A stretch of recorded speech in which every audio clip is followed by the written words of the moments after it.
Hey crew, I'm just gonna get a quick drink. My throat's a little dry. I can't talk very well. We're gonna start a new book today.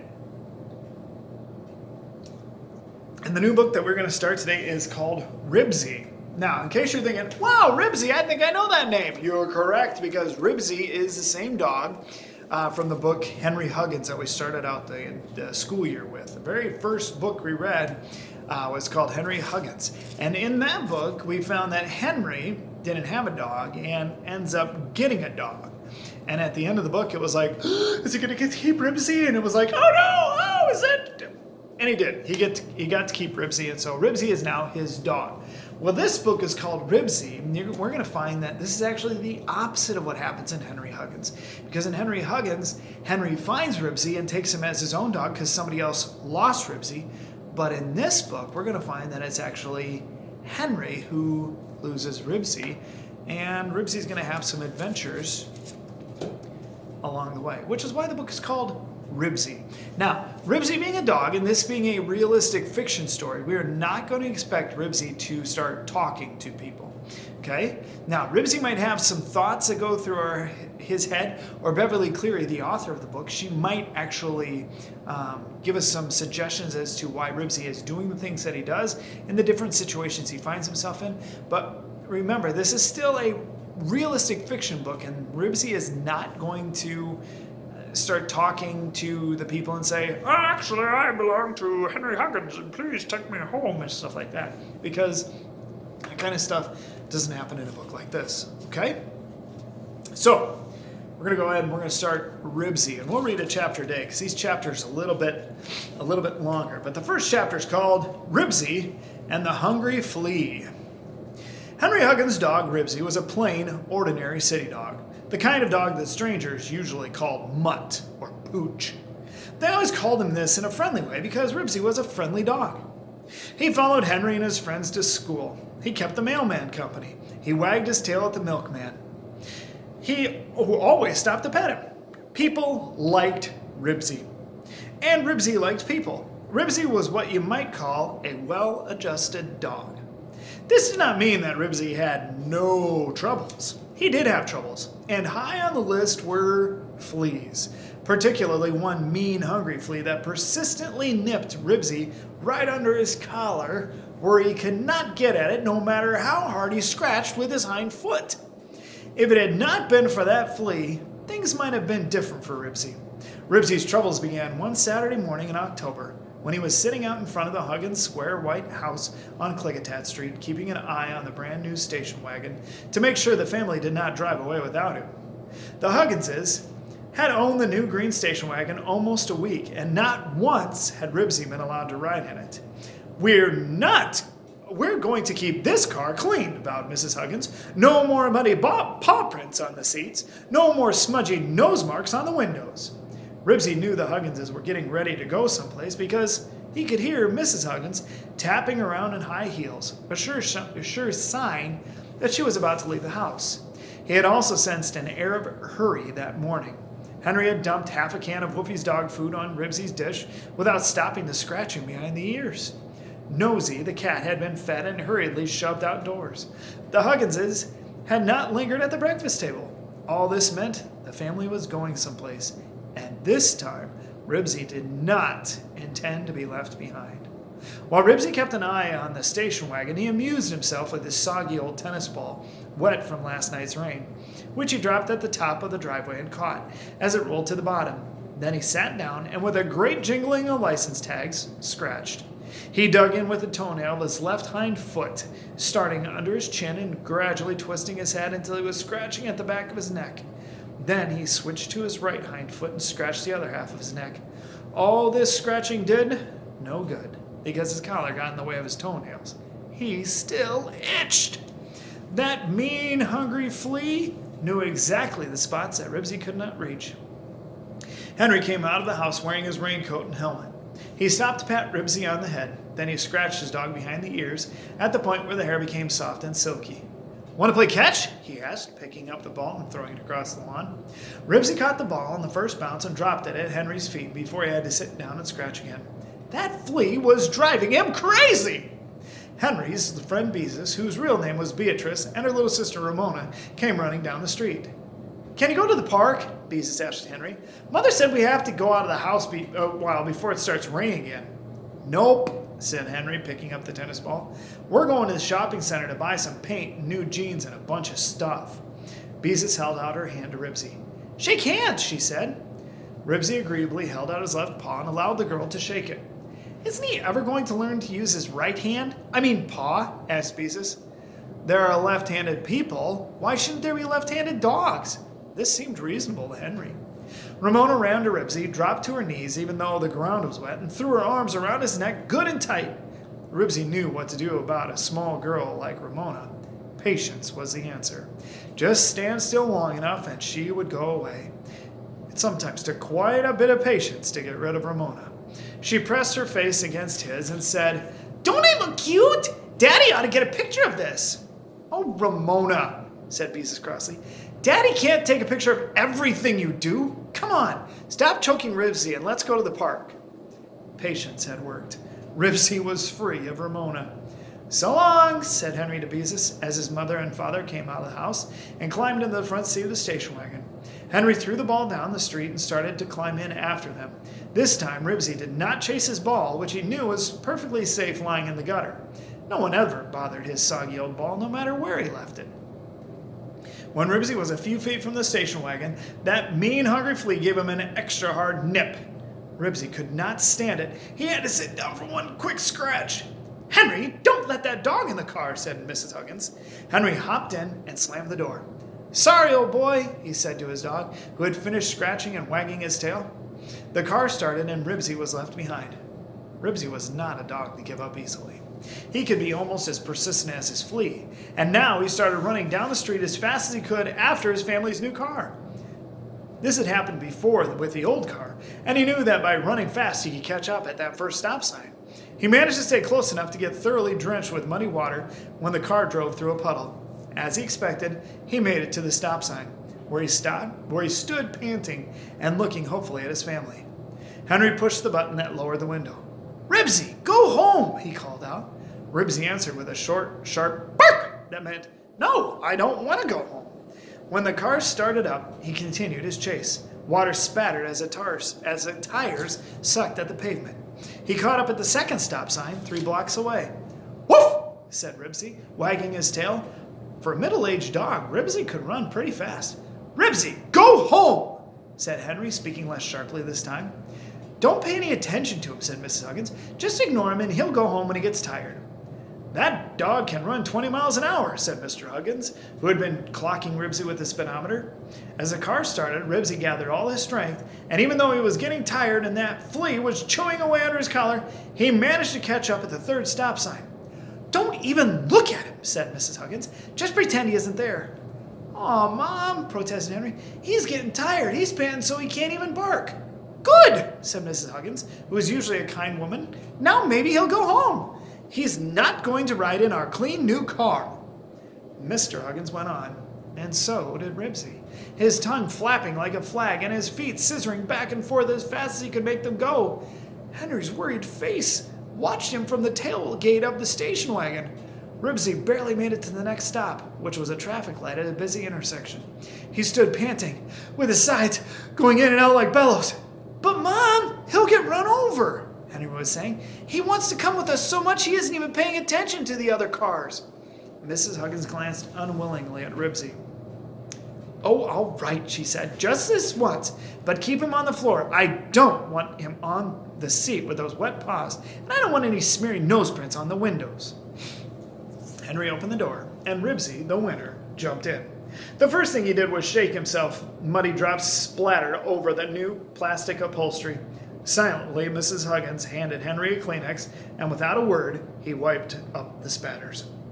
Until Ribsy had caught his breath, he was satisfied to stay on the floor, even though he did not like the strong smell of the new car. As soon as he was breathing normally, he tried to climb on the seat, where the smell was not so strong and where he could ride with his nose out the window and smell more things faster. "No, Ribsy," said Henry, shoving his dog off the seat. "Down, boy." And so Ribsy was forced to ride on the floor of the station wagon. He could not see a thing, and the new car smell a mixture of new rubber, plastic floor matting, and lubricating oil, was strong. Ribsy did not like it. He preferred the odors of wet earth, fallen leaves, cats, food cooking, and boys, particularly his own boy, Henry Huggins. However, Ribsy was a dog who always tried to make the best of things, and this was a good chance to scratch again. He began under his chin with his left hind foot and finished on the other side with his right foot. But no matter how hard he scratched, no matter how hard he jingled his license tags, he could not reach the bites under his collar. Henry Huggins was the kind of boy who understood. "Here, let me help," he said, and he removed Ribsy's collar. Ribsy enjoyed a good hard scratch, this time one that really did some good. When he had finished, he laid his chin on Henry's knee. He was filled with love and gratitude for Henry's kindness. He loved Henry more than anyone in the world. Henry understood. He rubbed Ribsy behind the ear. "Good old Ribsy," he said affectionately. "Did you think I wanted to leave you behind?" By this time, the Hugginses had reached the shopping center, which was made up of all kinds of stores, shops, and restaurants, surrounded by acres and acres of parking space without parking meters. People came from miles around to shop here because they did not have to worry about finding a parking space. And they could shop as long as they wished without having to remember the time and rush out to put another nickel in a meter. So they're kind of like at a mall. "You stay here, Ribsy," said Henry. He carefully opened two of the windows a few inches at the top, so Ribsy would have plenty of air while he was locked in the car. It took Henry longer than usual to adjust the windows, which worked automatically and were fun to play with. Just push a button and zip, they went up. Push it again and zip, they went down.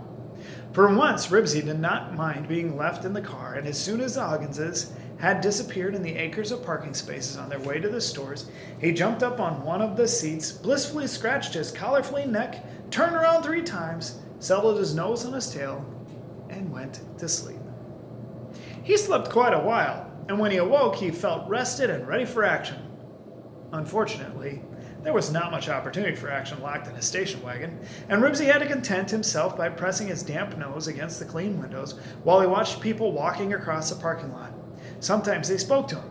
"Hey there, Pooch," or "Hello, Mutt," a person would say, and Ribsy would answer with a short bark and a wag of his tail to show he was a sociable dog who would rather be out running around instead of being shut up in this new-smelling car. Ribsy tolerated his imprisonment until a little Pomeranian, which is a little dog, happened to come along on the end of a leash.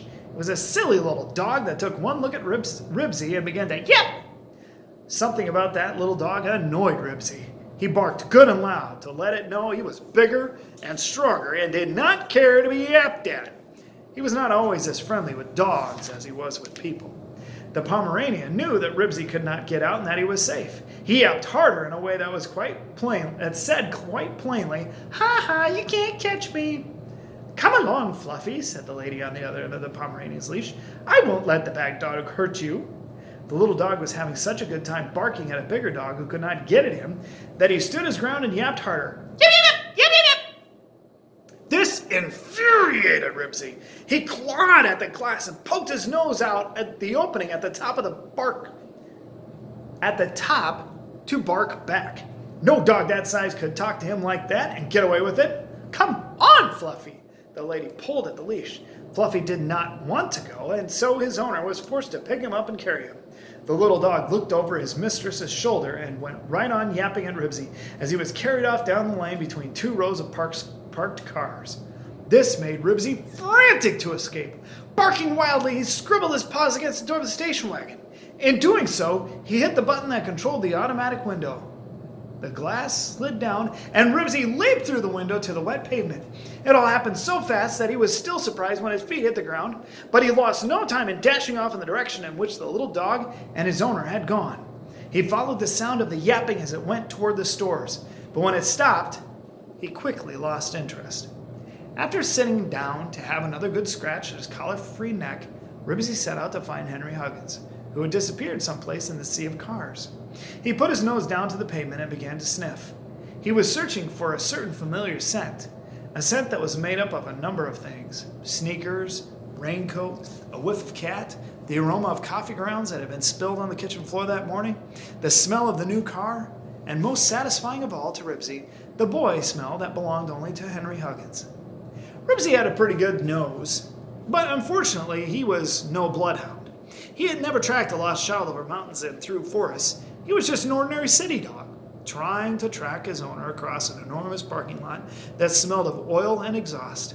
As Ribsy ran whiffing around the parking lot, his nose picked up the scents of many pairs of shoes and quite a few pairs of galoshes, some of them tinged with the smell of cat, and many of them smelling of boy, but none of them smelling of Henry.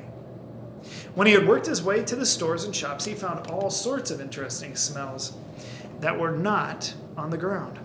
There were popcorn and new shoe leather and hamburgers frying. Ribsy took a great interest in the hamburgers and sat for quite a while by the door of the coffee shop, but no one suggested that he go in. The pet shop was interesting too, because one of the windows was full of puppies tumbling about on shredded newspaper. Ribsy put his paws up on the front of the shop and barked at the puppies, who stopped rolling around and barked back in their shrill little voices. This dialogue between the middle-aged dog and the puppies attracted a crowd, but Henry and his parents were not a part of it. After a while, Ribsy tired of the puppies, who were silly little things, and wandered on, exploring and looking for Henry when he thought of it. Rain was falling hard now, but Ribsy was dry because there were roofs over the sidewalks of the shopping center. The harder the rain fell, the faster people hurried toward their cars. A feeling of uneasiness came over Ribsy. He was looking for someone, and it was time he found him.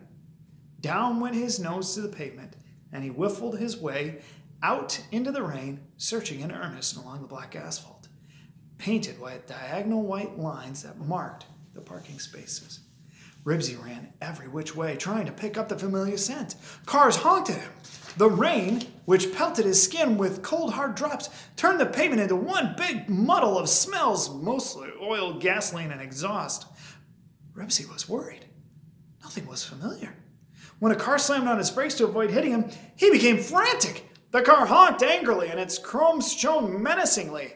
"Watch where you're going, you stupid mutt!" the driver bawled. Ribsy began to run. He ran as fast as he could, dodging in and out among the acres of parked cars in the direction from which he thought he had come. He could find no landmarks. All the white stripes on the asphalt were exactly alike, and all the cars looked pretty much the same to Ribsy. No matter which way he ran, there were more cars and more white lines. He was confused, bewildered, and frightened. It was also sopping wet. And then Ribsy caught a familiar scent. Even in the rain, it was clear and unmistakable. It was the smell of a new car, and it was right beside him. There in the next lane was a blue station wagon that smelled just right. Ribsy, who like all dogs was colorblind, investigated. He found the tailgate window open, and with a leap and a scramble, he was inside where it was dry. After giving himself a good hard shake that sent off a shower of rainwater, he curled up on a seat in the smallest possible space to try to warm himself. There he fell asleep while he waited for his family to come back. It was some time later that Ribsy was awakened by a man's voice saying, "I thought I told you girls not to play with these windows." Suddenly the car seemed to be full of people, most of them girls dressed in raincoats, corduroy slacks, and boots. Bewildered and half awake, Ribsy sat up. "Daddy, look! A dog!" cried the oldest girl, who was about Henry Huggins' age. "Well, where did you come from?" asked the father, addressing Ribsy. "I thought something smelled peculiar," said the mother. "It was wet dog." "Can we keep him?" asked the second oldest girl, whose raincoat had been mended with adhesive tape. "Of course not," said the mother. "Open the door and let him out." A chorus of protest arose from the children. "Please let us keep him. He's such a nice dog. We need a dog." "Open the door and let him out," repeated the father above the din. "He looks well fed. He obviously belongs to someone." "But he isn't wearing a collar," the oldest girl pointed out. "Zibby, open the door and let him out." Zibby opened the door. Ribsy realized that something had gone wrong somehow. He was reluctant to leave the familiar smell. "Give him a shove," said the father. Zibby shoved Ribsy, but she shoved gently. Ribsy hopped out into the rain, and the door was slammed behind him. He stood shivering and looked hopefully at the car, as if somehow he expected this family to turn into the Huggins family. The people in the car stared back. Ribsy started to walk away, stopped, and looked back. It was all so puzzling. The car smelled right, but the people were wrong. He's lost, said Libby. He's lost and he's cold. Daddy, we can't just leave him there. A chorus of agreement rose from the rest of the children. We can't just leave him there. We could take him to the lost and found, said one of the younger girls, the one in the peaked hood.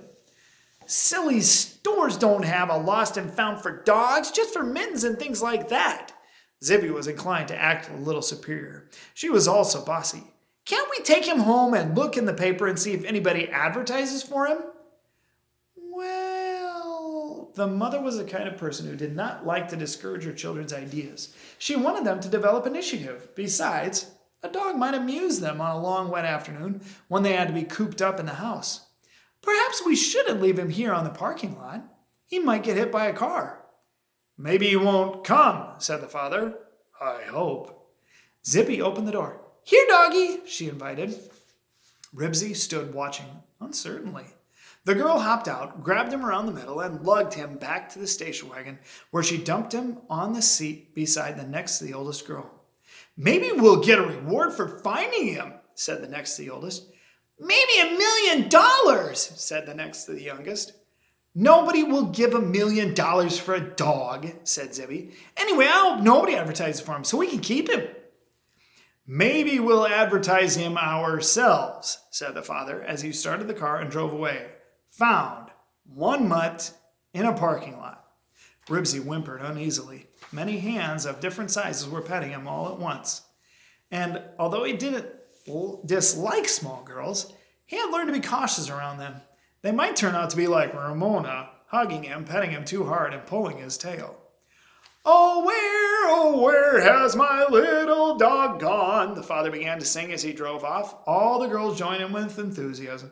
Oh, where can he be? With his tail cut short and his ears cut long. Oh, where can he be? Ribsy did not care for singing. But even more than the singing and the many strange hands petting him, Ribsy was bothered by something else. He sensed that the car was going in the wrong direction. It crossed a bridge over a river, past tall buildings that were not the least bit like Klickitat Street, and took a road uphill through a canyon that led out of the city. Ribsy scrambled across Zippy's lap and pressed his nose against the window of the station wagon, where he whimpered anxiously. He was so frightened that his paw pads began to perspire and leave damp footprints on the seat. Everything was wrong. The wrong people were in the new-smelling car. The car was going in the wrong direction, and there was no way that he could escape. His neck still itched, but he scratched half-heartedly. He had more important worries than the flea that had caused him to be without his collar and identifying tags. He was being carried farther and farther away from Henry Huggins. And that, as far as Ribsy was concerned, was the worst thing that could happen to him. Oh, where has my little dog gone? Sang all the little girls at the top of their voices. Oh, where can he be? Right here with us, said Zippy happily. Now, these are some happy girls. Kind of reminds you of Henry when he got Ribsy for the first time, right? He was pretty happy to get a new dog. Nothing exciting ever happened to Henry until Ribsy showed up, and he was excited to bring him home. But now, the opposite has happened. Now we're seeing everything from Ribsy's perspective. Ribsy is now in a strange car. His collar is gone, and on his collar was his tag that would have said who he belonged to and a phone number. That's gone. So now, Ribsy is in the wrong car, heading in the wrong direction with the wrong family. So we'll have to see if Henry finds Ribsy, or if Ribsy is able to find his way back home. We'll continue tomorrow. Catch you later.